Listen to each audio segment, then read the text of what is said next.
I'm Gloria Strode, and today we're on location. This is a wonderful adventure with State Representative Debbie Buckner and her awesome husband, Mike. I tell you, we are here at Fielder's, which is a wonderful family legacy property. And Mike, you were telling me that your family has had this property for what, 200 years? Almost 200 years, Gloria. Our family waded across the Flint River between 1825 and 1830. Really? And my grandchildren will be the 9th generation to grow up here. Generational, ninth generations. So this today has just really been so exciting and overwhelming for me. We are on the train, and this is something that you restored. And originally you were sharing with me that this train was a part of Atlantic Station. Atlantic Steel, and then became Atlantic Station as we know it today. Up in Atlanta. In Atlanta, that's right. And so you acquired this. That's right. And this is a part of the museum, because this is a museum. That's correct. And this is open to the public. Yes. And I am very proud. My father and my grandchildren have been here, and just a wonderful experience so people can see what it was actually like. And so this train operates. That's right. Yeah, so it'll move, and you use it for different events, and you actually laid the tracks. That's right. Right now we have a half a mile of track laid, but we've got road bed for a complete mile. But our terrain is such hills, we have to go straight along the lake here. Instead of, we don't have the opportunity to go up and down a hill with a train, so you have to go level. But I can't get over the laying of the tracks. I know that people did that, but you did all of that just because you wanted this to be a part of the museum. I have a good friend who helps me every day, works with me. His name is Reverend Willie Sanders. And I laid the track out and placed the ties and the rail, and Willie drove every spike. Really? He did. I mean, this is real work. Yeah. Yeah, this is not imaginary work. And so when we were taking the ride and just looking at the property today, it is just really something that I think our school children, because this speaks so much to history and the way we did things before technology. You know, it was a lot of blood, sweat, and manual labor. Right. But when we talk about why do we need math, well, today I see why we needed math.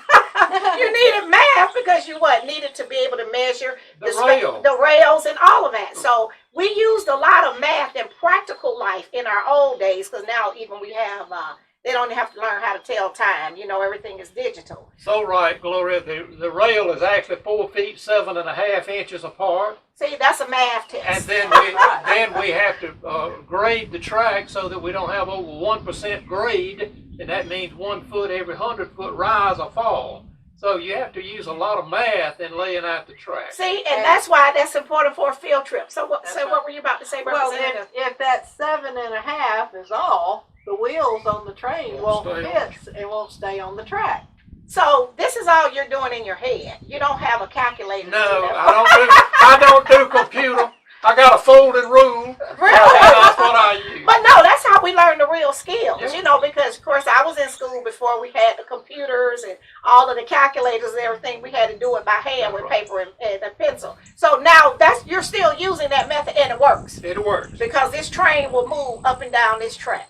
And as you said, we do have a museum. It's non-profit, 501c3 existence. And we love to have people come out. Okay. And we're open almost 24/7.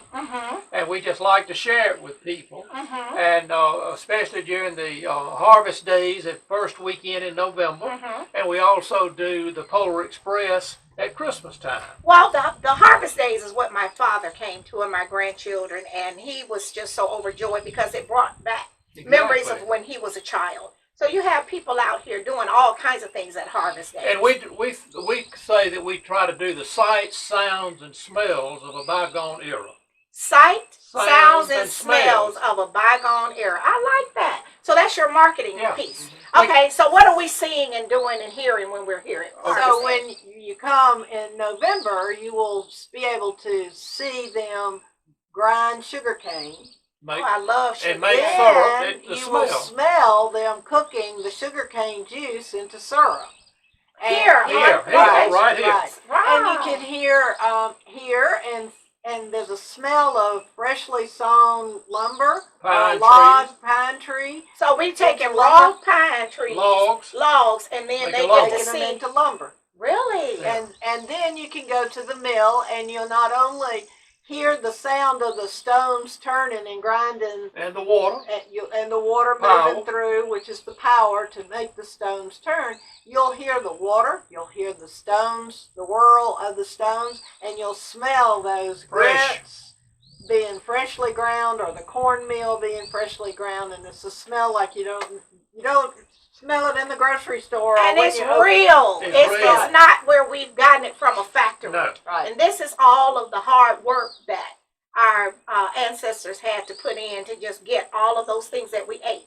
I'm a grits person. I like it with a lot of butter and cheese. There you go. You know, I want that. I want that. And then the cornbread. I'm a cornbread person. If I have a choice, and my husband can tell you this, of a T-bone steak or a good piece of hot cornbread, because everybody can't make good cornbread. No, they can't. But my daddy did. I take the cornbread every time. And a hoe cake. Yes. And then a little butter and syrup on the side. Yeah. I mean, that's a whole That's meal. it. That is- So in that case is. hard times, we could really make it. There you go. Yeah, so this is a museum. People and tours can come, Sure. but they need to Let- to give let us a you call. know, and you set an appointment. But the Harvest Day is a set. It's always the first weekend Full weekend in in November. And then the Polar Express, the Christmas event. We have to work that out with Santa Claus. Okay, when Because Santa Claus is available. not always available, so we have to get his schedule. Okay. Because Well- he comes and is available to listen to people's desires for their Christmas. Okay, and so, but here the kids get to ride on the train. You provide Refreshments. hot chocolate Refreshments, and yeah. something you said you provide. Oh, the soup in the tin Yeah. can. Hobo stew. Hobo stew. Hobo stew. We've had children say they never like vegetable soup, but they love hobo stew. Okay, because they The get secret is it's the same thing. in the tin can. It's in a tin can. Oh, that's awesome. I love that. We also have a pottery kiln, and I don't do pottery, but I Right. have friends who come and use this wood-fired kiln, and they can put 500-600 pieces of pottery in there, and they fire that thing over a couple of days, Really? and they can put, they do jugs and churns and jars and bowls and cups. All that fancy stuff And it- designers like. Yeah, Wow, and it's so okay. beautiful, because when they put it in, Mhm. they never know what it's going to look like Right, when it comes out. Oh, wow. It's like Christmas when you open that kiln. Isn't that something? Okay, well, what we're going to do is go to our first break to our sponsors, and we'll be right back. We'll be right back after word from some of our sponsors. Straightforward is brought to you by State Senator Ed Harbison, serving the citizens of Georgia's 15th Senatorial District and on the front lines for veterans every day. Progressive Funeral Home, family owned and operated since 1952. The George Ford legacy of high standards continues today in the compassionate and professional services provided. A touch of dignity for those who care. Progressive Funeral Home, 4235 St. Mary's Road. Trusted by generations.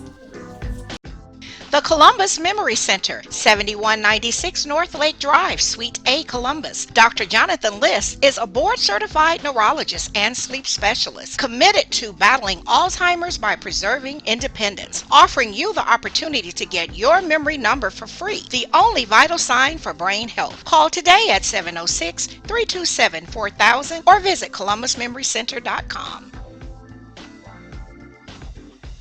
And welcome back to Straightforward. I'm continuing this awesome visit and conversation with State Representative Debbie Buckner and her amazing husband, Mike. Mike, I would not make it. You would fire me the first day. You are a work person. I mean, in addition to all maintaining all of these other things you have going on this wonderful property, it's so many. You say you're a machine guy. You shared with me that you installed the engine in this train, you're laying the tracks, and then you're over at the grist mill. It's a lot of history that you're trying to, and I'm an American Pickers girl. I love that. I binge watch that. But you're trying to save our history and be able to share it and pass it on with this generation so they can see all the work that went into making America what it is. Exactly, Gloria. And you said it takes, what, 3 hours for this steam? For the steam engine To get that's going. in the shop, it takes about 3 hours to get it fired up and ready to run. So it does take a lot of volunteers. I have a lot of friends that come from all over the state to come and spend the weekend with us, and each one has their interest. Their part in this whole operation. But we're always looking for new volunteers and Right. people who are interested in this thing, Right. and we just love to have them come out and be a part of it. Right, and this is a free thing. Yeah. We're not going to charge people to volunteer. This is great for our young college students or high school students, you know, depending on what their future desires are, to just really know. I mean, if you are interested in transportation, you need to learn about how transportation began. Right. What all it took before we had cars that was driving themselves, or airplanes or trains, you know. And our locomotive and our track is to depict a logging railroad. Long before we had big trucks, skidders, and modern equipment, Right. you actually had a locomotive and some cars that backed down into the woods and were loaded with logs and then brought out to the sawmill. And so as you cut the timber, you just kept laying more and more rail into the woods. So at the same time, we cutting the timber and we still building the railroad track. Exactly. That's a lot of work. That's right. And so it took some strong backs. Around 1900 or before 1900 in Junction City, we had one of these logging railroads, and it actually went in the end of the service was 12 miles long. 12 miles, that's a lot of work. It was a lot. You would have fired me 500 times. I would have been, I'm not lazy because, you know, my daddy trained us and we were all girls how to do things. But just thinking about that, and that's why people had real food. That's why they needed some cornmeal, so they could have some cornbread that stuck to your ribs instead of having a salad. Because this is real work. Yeah, this and is they real weren't work. overweight either. No, they were not overweight. Well, they burned all the That's calories, right. right. And so you were talking about just the history of the community, and you really piqued my interest when you said Talbot was a part. And I'm sure a lot of people don't know it. A lot of educators might not know it if you're not a historian or a history buff. That Talbot County was actually a part of Muskogee County. Sure, and I think it was about 1825 when the treaty with the Indians was signed. This was Muskogee County. Okay. And then in 1827, Talbot County was created, so it was cut out of Muskogee County. Okay. And then Columbus is actually 1828. So Talbot County is a year older. And I tease the Columbus folks out there, you all come from Talbot County. Well, you know, my family, my You had to father, come through. right, my family, my father's buried here over on 85, and we have family land on 85, and we pay taxes in Talbot County. So you have just really, you don't know my excitement, and I'm going to be happy to share this with my other family. We home folks. We might be cousins. Never We don't know. We never know. So, but no, that's a very good, important part of history. And so you were telling me that Muskogee was actually a part down at Chattahoochee, or what was that connection with It went Columbus? from the Flint to the Chattahoochee. Chattahoochee. Okay. The county of Muskogee. It was Okay. a huge county, and then they started cutting out other Carving counties. out of Muskogee and created these other counties. That's why we got so many little small ones. Small counties. Okay, because Chattahoochee is a very small county. And most of the counties were designed so that it was a one day from the very farthest part of the county. You could drive to the county seat in a horse and buggy or wagon. Oh. Or horseback. So 10 or 12 miles was like we are 11 miles from Right. Talbotton. Right, But I'm right on my place goes to the Taylor County line. right. So we are right on the fringes Right. of the county. Okay. But it's a one day drive. So that was the concept. That's Right. right. For it not to take longer than one day To be able to go to the county seat go to county seat Right. by horse and buggy. and come home. Isn't that The something? judges had circuits, so Uh-huh. they would go courthouse to courthouse. So they Mhm. wanted to be able to make it from one courthouse to the next. Mhm. Generally, no more than 20 miles apart. Really? See, we got to put you on the circuit. No, I'm serious. Because what I've just learned, and I am a college graduate of the Albany State University, I live in Columbus. My family roots are very deep in Talbot and Meriwether County. This is something that I should have known. And I really feel like I missed something. So now I get to brag, and then my friend is a historian, so we're going to have to take him on the circuit. Representative. No, we have to.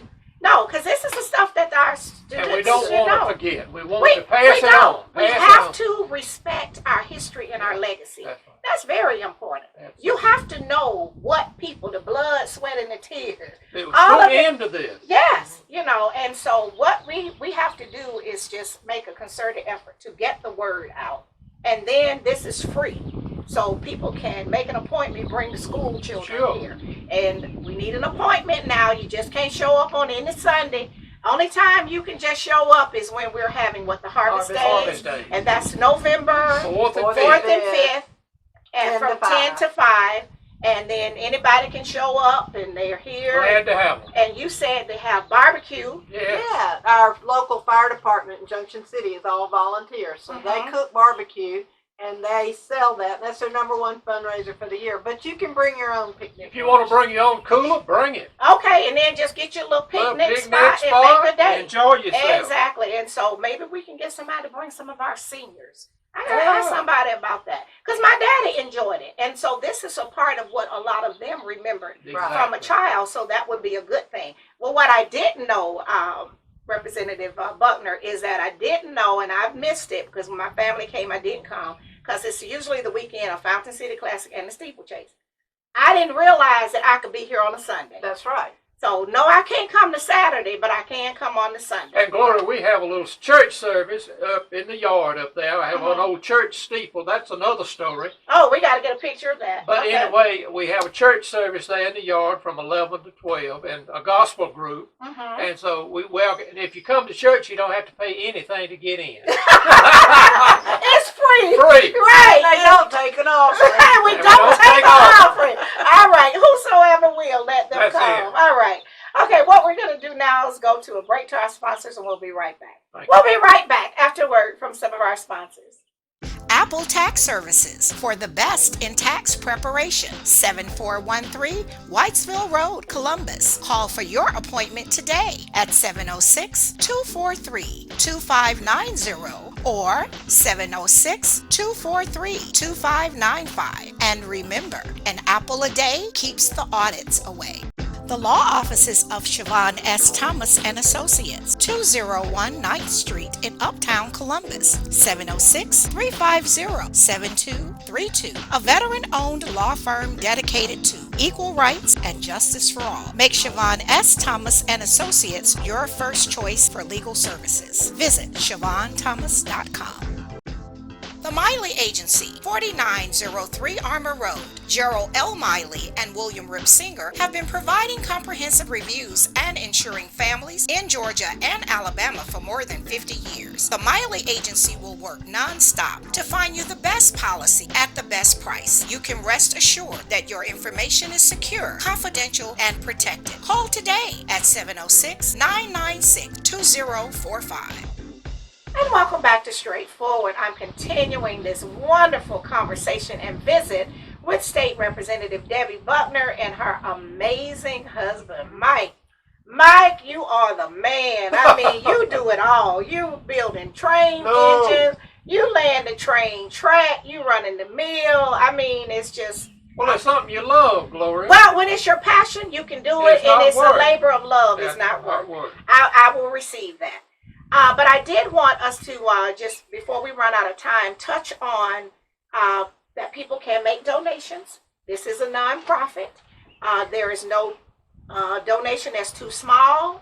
There is none that's too large. So if anybody wants to send us a $5 million check, let's do that so that we can keep this history in place so that the generations that's coming up, they will be able, our children, school children, college can come and just take part in this. But what you shared with me was you had other families as the people get older. You all are collectors and you love machines that they donate. They do. They donate those things to you because they know you're going to be good stewards and you're going to be keepers of this great history. But you shared with me was something about a train and the two families and somebody from Macon in a sidebar. Share that with our audience. Well, recently we received two steam locomotives that were actually built here in the state of Georgia, Marietta, Georgia. They were built by the Glover Machine Shop, and we know that they built over 200 locomotives for the mining and logging industry primarily. Wow. So we took the 2 locomotives and combined and made one good one. It's operational today, and it runs on steam. And we have to it takes about 3 hours to get up 100 pounds of pressure. But then we've got a car built. I built a car for the people to ride on. We put a few bales of hay on it, and you can actually ride that steam locomotive. But it was built by the Glover Machine Shop. Wow. And Cherokee Brick Company in Macon had ordered that locomotive in 1916, and it cost $26,000 in 1916. $26,000. That's a lot That's of a money lot in of money. 1916. Right, and so now you're the keeper of that. It belongs to me now. It was retired in the 50s from hauling clay from the pit to the manufacturing part of the business. Okay, so for our northern people and people from the West Coast, that not from the South, so when we say clay, is this clay that was used for the red bricks? Right. Exactly. Okay, Cherokee Brick Company. Okay, Cherokee Brick Company. So wow, that is really something. So when the people send you or you get all of this, how does this stuff arrive? I mean, how are you getting it here? Do they Well, bring it on you a say, train? Gloria, a lot of people either read about an article, see Right. something on the news or TV, Right. and they say, "Oh, I've got something that my children don't care about, Right. and I'm going Because to they're a different generation. They I'm don't go- see the value. I need to donate it to somebody." Right. And so that's how a lot of things have come to me. And so it gets delivered here. You don't have to figure out how to Well, get it. we have trucks. Representative Buckner said, well, okay. My son is in the logging business. Oh, so how we have blessed. trucks and trailers and Okay. bulldozers and